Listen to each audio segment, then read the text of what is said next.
What's going on, everybody? This is Matt Does Fitness, and before I start, I do like to keep you in the loop as far as my life goes. So, just to update you, last night I went to a seafood disco. I had a great time, but unfortunately I pulled a muscle. So, swings and roundabouts. So that's a joke, but it actually happened. Right, so in this video I'm going to talk about strength and what people define as strength. Now, it's not going to be like a Elliot Hall style philosophical debate. It's just very simply looking at 1 rep max and other forms of monitoring strength. Okay, so we're talking about strength in the gym, like weightlifting, powerlifting type strength. Okay, so to get started, most people would define strength as, generally speaking, as how much weight you can lift with 1 rep. Okay, so you'd say, how strong are you with the bench press? And you know, someone else would say, well, you know, I can bench 300 for 1 rep, so I'm pretty strong. Okay, and I personally have always previously used this as a gauge of my strength. So when I was jumping in the gym over the course of the winter, I would gauge my strength by 1 rep max. So every 4-week cycle, I would have a rest week, a deload week where I would test. So I'd go back into the gym and I'd do my major lifts, so my squats, cleans, whatever I was doing for 1 rep and see how strong I was getting. Okay, and I would, each 4 weeks, I would aim obviously for that number to be increasing, and I would, if that was going up, obviously I'd gauge that as I'd know that I'm getting stronger, what I'm doing in the gym is working, and I was always happy with that. The problem is, when you are in a longer plan, or when you have been training for longer, obviously as your weight room, your gym, your training experience increases, then the increments by which your 1 rep maxes are going to increase by are going to decrease. So when you first go into the gym for the first time, your bench press might go up by 30 pounds in a few weeks. That's perfectly feasible. But obviously when you've been training for 5 years or 10 years, that's never going to happen. It's going to be much smaller increments. You might be talking, 5 pounds over a few months. So, although obviously a 1 rep max is a good gauge of your strength, if you can lift more for 1 rep, you are obviously stronger. That is not the be all and end all. I've always kind of thought of it that way. I think a lot of people also do this, and it's kind of human nature. How much weight can you lift in 1 rep? That is your strength. That is not the be all and end all. That is not the only way to gauge strength. And I personally don't think in a long-term plan that is the best way to gauge it. And I'm going to tell you why. Right, so reason number 1 is that quite simply your 1 rep max is going to go up very slowly, particularly if you are very experienced, if you've been in the gym for a long time, if you've been training for a long time, especially in terms of strength, then the increments by which your 1 rep max will increase by are going to be small, very small sometimes.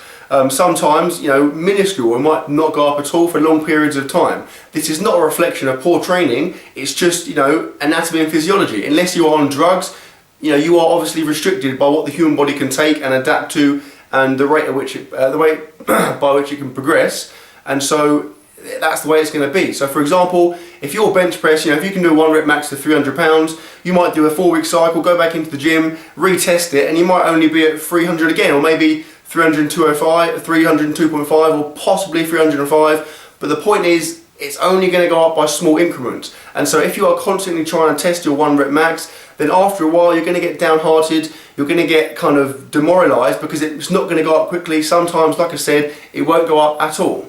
Reason number 2 is that doing 1 rep maxes is a lot of stress. It puts a lot of strain on your body. If you are doing a deadlift or a squat, for example, if you try and test your 1 rep max every 3 or 4 weeks, that is a massive amount of strain on your joints, on your back, those kind of areas. So if you're doing that every 3 or 4 weeks for a long period of time, you are massively increasing your chance of picking up an injury. Right, reason number 3 is that doing 1 rep maxes is not always conducive to getting stronger, to good training effects. So if you are doing say you're working in 4-week cycles, okay, or maybe even 3-week cycles, which is what a lot of people do when they're doing strength plans. If you take 1 week every 4 weeks perhaps as your testing week, and you do that 1 rep max test, then in that session where you're doing a 1 rep max test, you might build up gradually to that 1 rep, you might do that 1 rep, get a PR or not, and then you're done. Okay, now in that session, you are not going to achieve, I mean, you might as a one-off, but if you do that all the time consistently, you're not going to achieve a very big training effect. You're not going to really make those big strength gains over a long period of time because you haven't put in that foundation work. A lot of people I know, well, that's a lie, some people I know will go to the gym, and every single time, I mean, I've done this myself, every single time they go to the gym, they try and hit that 1 rep max, that, you know, that single for a PR. The problem is you end up just doing that. You don't do the work around it, because before that 1 rep, you want to be fresh to get a PR, so you don't do too much work. And after that 1 rep, you're tired, or you're sore, or your joints ache, and so you don't do any more work because you don't want to make it any worse. So you end up not getting enough training volume in, which again, obviously is not conducive to making strength gains over a period of time. Reason number 4, and this is another important one, is that by doing 1 rep maxes consistently, you are not giving yourself a chance to develop and progress your technique. So obviously, again, if we're looking at a deadlift, when you are doing, or I find personally, if I'm doing a really heavy single going for a PR, my technique is going to be somewhat scrappy. If I do this all the time, not only am I not practicing good technique, I'm reinforcing that poor technique. Okay, so by doing lower weight, higher rep work, you get a chance to work in with better technique, and you get a chance to reinforce this good technique.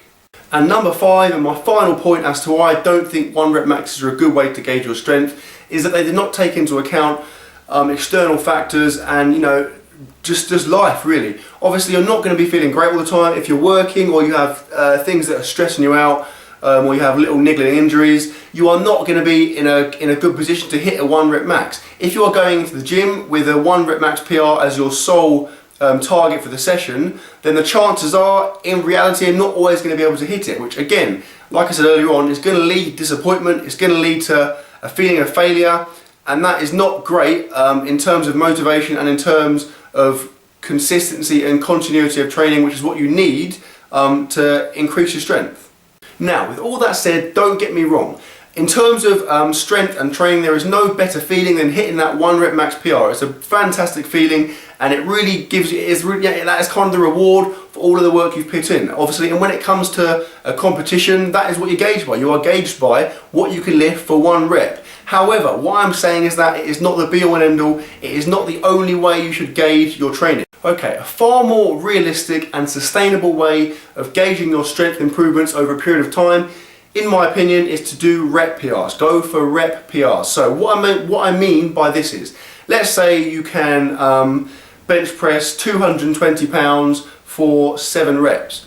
What you would do is maybe a week later or 2 weeks later, you would try that same weight again, and you try and get more than 7 reps. Okay, I wouldn't do the same weight every single week. You might have 3 different weights. So 1 week you try 200, 1 week you try 210, next week you try 220. And it might be that you get 10 reps, 8 reps and 6 reps. If you repeat that cycle again, the following 3 weeks, you do those same 3 weights again, what you'll find is you'll probably increase the amount of reps you're doing by 1, 2, 3, 4, maybe even 5 reps, okay? Because obviously doing 1 extra rep at a lower weight is a much smaller increment than increasing your 1 rep max by any amount of weight. Increasing a bench press 1 rep max by, say, 5 pounds is a very big increment. That takes a lot of training, a large training effect to achieve that. Whereas just adding 1 or 2 reps to a lower percentage weight is a much smaller increment. It's a much more realistic and sustainable thing to achieve. You also don't have the associated risk with a 1 rep max of, you know, of injury, of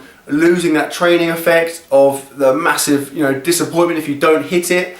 And also you have, like I said before, obviously when you are doing these this rep work, you can do work before it, you can do work after it, and even that set itself is gonna stimulate a lot of adaptation. You're gonna get a large training effect from it, which is gonna be much more conducive to long-term strength gains.